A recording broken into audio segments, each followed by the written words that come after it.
In a weekend where other sports took center stage, the Premier League still delivered. Even though the Ryder Cup came back, Anthony Joshua suffered a shock loss and the Russian Grand Prix provided a thrilling and dramatic finish. Some brilliant Premier League matches lured us back into the world of football. It was a good weekend for Arsenal, who thrashed Tottenham 3-1 with 3 quick-fire first-half goals to continue their rise under Mikel Arteta. Manchester City, meanwhile, reminded the rest of the league about their title credentials by winning 1-0 at Chelsea. Another shock result saw Manchester United lost at home to Aston Villa thanks to Courtney House's late winner, with Bruno Fernandes missing a stoppage-time penalty in a further blow to Ole Gunnar Solskjaer's side. That means Liverpool currently top the league after a thrilling 3-3 draw at Brentford on Saturday night, but Jurgen Klopp's side could be overtaken by Brighton should they beat local rivals Crystal Palace on Monday night. With wins for West Ham, Everton and Wolves to also dissect, Sportsmail looks at 10 things we learned from the Premier League weekend. Arsenal's defenders. The underrated Stars and Derby win for Arsenal. Praise will likely go towards their front four of Bukayo Saka, Martin Odegaard, Emile Smith-Rowe and Pierre-Emerick Aubameyang for their 3-1 win over Spurs. But credit should go to their defenders for a superb display that kept Harry Kane and Son Heung-min quiet in a memorable Emirates Stadium that has propelled Mikel Arteta's side into the European contention. Takahiro Tomiyasu, Ben White, Gabriel and Kieran Tierney is now the recognised first-choice back four in the red half of North London, with the quartet standing firm against a Spurs side who controlled possession but barely had a sniff in front of goal. New £50 million defender White was particularly effective against last season's Golden Boot winner Kane. The England international made 4 interceptions on Sunday afternoon as well as 3 defensive clearances, a figure only topped by his defensive partner Gabriel who managed 5. Scottish defender Tierney completed 4 tackles in the Derby win. No player on the pitch managed more, while Son found it difficult against new Gunners right back Tomiyasu, with the Spurs star coming inside the pitch to score his consolation goal. On the rare occasions when the Gunners' defense was breached by Spurs' attack, they had Aaron Ramsdale on hand to make some excellent saves, including one late one from Lucas Moura which he tipped onto the bar. Arteta's Arsenal have now conceded just 1 goal in their last 4 games. Signs are emerging that this Gunners side can perform well at both ends of the pitch in big games. Now it's Tuchel's turn to overthink his lineup. Last May, Pep Guardiola surprised many with his Manchester City starting lineup for their Champions League final with Chelsea. The Spaniard picked an all-out attacking side with no defensive midfielder of recognised striker on the pitch, and it backfired as Chelsea ran out 1-0 winners with no real attacking potency from City. On Saturday lunchtime, Tuchel changed Chelsea's setup for their first match back against City since that European final, peaking a 3-5-2 formation which went away from his regular 3-4-2-1 setup that he has used for the vast majority of his career. This time it was Chelsea who suffered the 1-0 defeat to City with very little to cheer about from an attacking point of view. The Blues failed to test visiting goalkeeper Ederson once throughout the 90 minutes, despite having Romelu Lukaku and Timo Werner in attack. When Tuchel switched back to his favourite formation after Gabriel Jesus handed City the lead, Chelsea looked a lot brighter.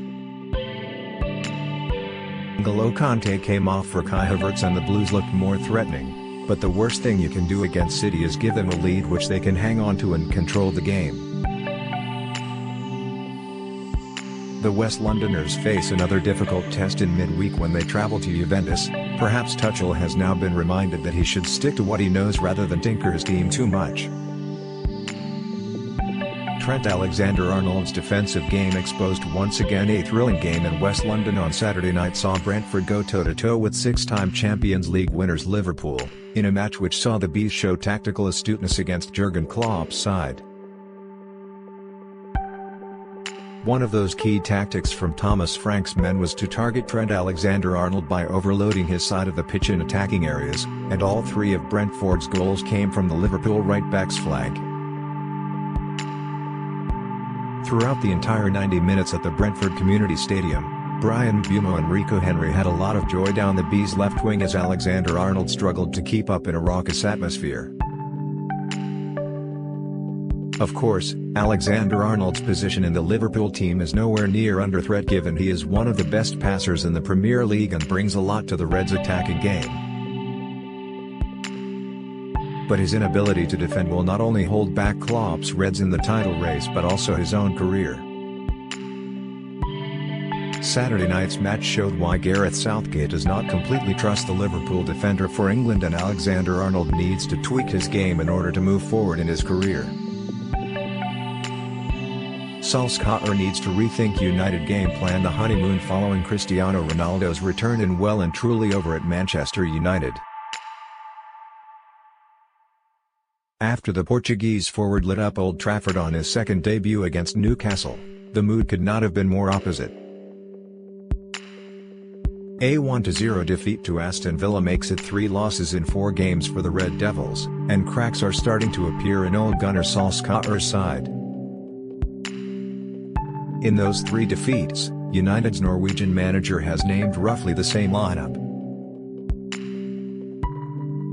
The back 5 has remained the same, as has the midfield duo of Scott McTominay and Fred, while Paul Pogba continues to flank Cristiano Ronaldo and Bruno Fernandes. The only change has seen Mason Greenwood rotate with Jadon Sancho on the right wing.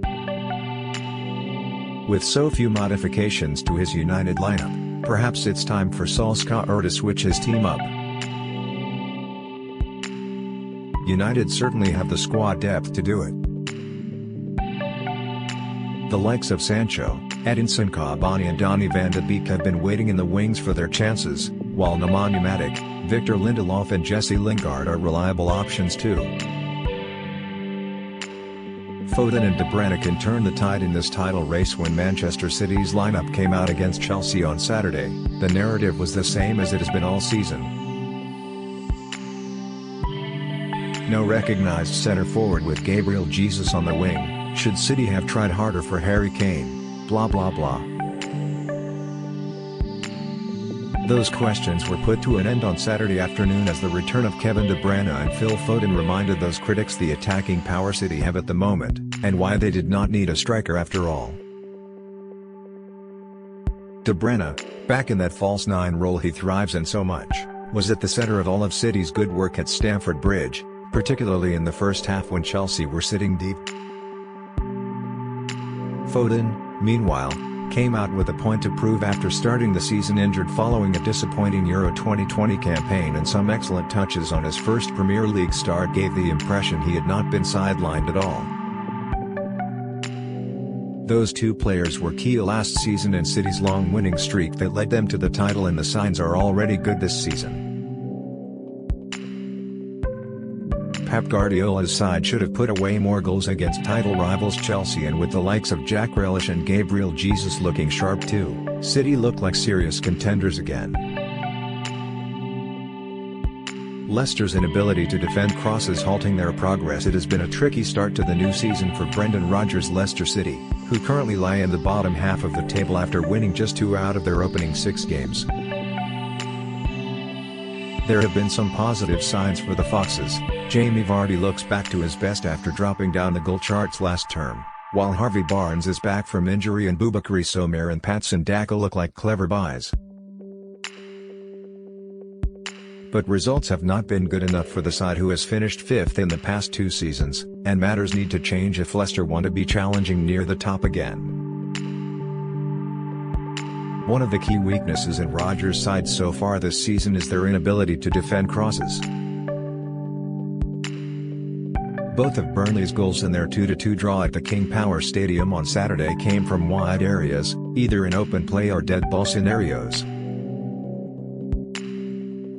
Leicester have also shipped goals from crosses against Brighton, Napoli in the Europa League, while most of their goals in their 4-1 loss to West Ham came from out wide. This defensive frailty is halting their progress. The Foxes really do miss the injured Wesley Fofana and Johnny Evans at the back. Patience and Raul Jimenez paying off for Wolves. What a moment for Raul Jimenez on Sunday.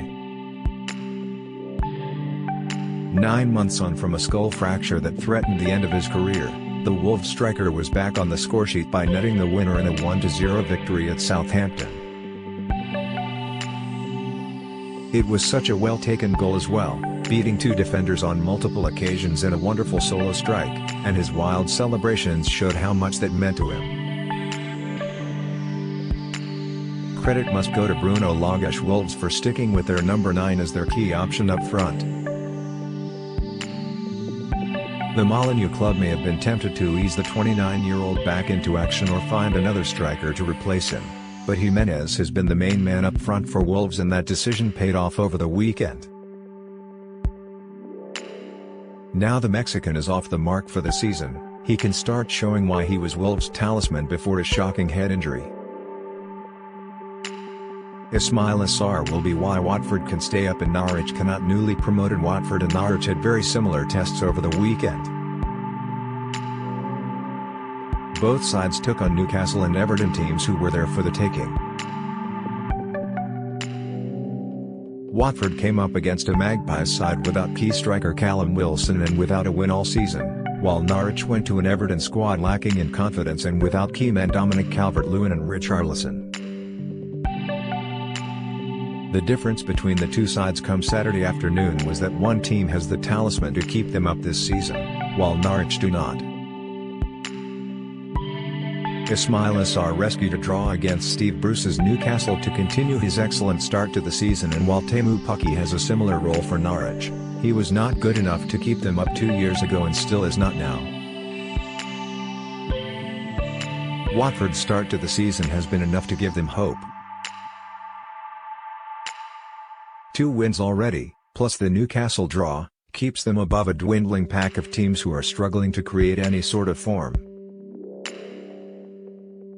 One of those sides is Norwich, and with no wins, no points, and 16 goals shipped in 6 games, their fans may start thinking about their championship away days next term. Leeds lacking squad depth. Second season syndrome is really starting to hit Leeds hard. Marcelo Bielsa's men have failed to pick up a win in any of their 6 games so far and currently lie in the relegation zone. The Whites looked good against West Ham, but their injury-hit side were heartbroken late on by Michail Antonio's late winner in a 2-1 defeat. Bielsa was without the injured Patrick Bamford, while the majority of their defenders are also sidelined. Those setbacks meant Rodrigo, who has been used in an attacking midfield role at Elland Road, started up front, while 19-year-old Charlie Cresswell was given his Premier League debut at centre-half.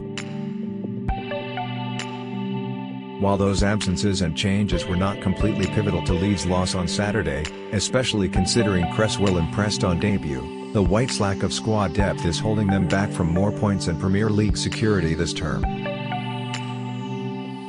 Left-back Junior Firpo and Manchester United's Daniel James were the only 2 marquee signings this summer, with Bielsa still missing a reliable backup option for Bamford and reliable defensive options in a leaky backline.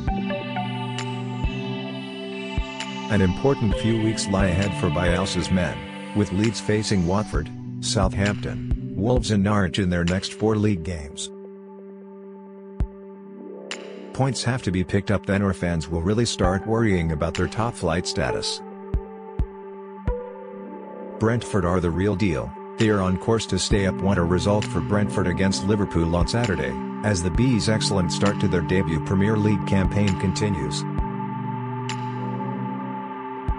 The West Londoners' performance on Sunday summed up how Brentford have been since they joined the Premier League: bold, ambitious but humble when taking on European giants like Jurgen Klopp's side. This start has been emphatic and immediate, but has been in the making for a long time.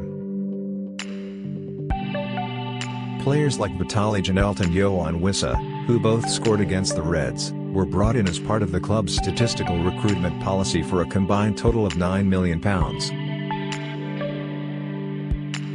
with several Premier League teams, including last season's championship winners Norwich, splashing out millions on players who have not performed so far this term. Brentford have a trick up their sleeve which could see them overachieve and secure survival.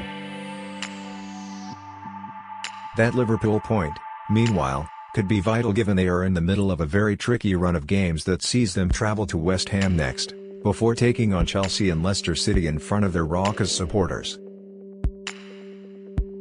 After that, the Bees face their relegation rivals in Burnley, Norwich and Newcastle. More fantastic chances to get points on the board.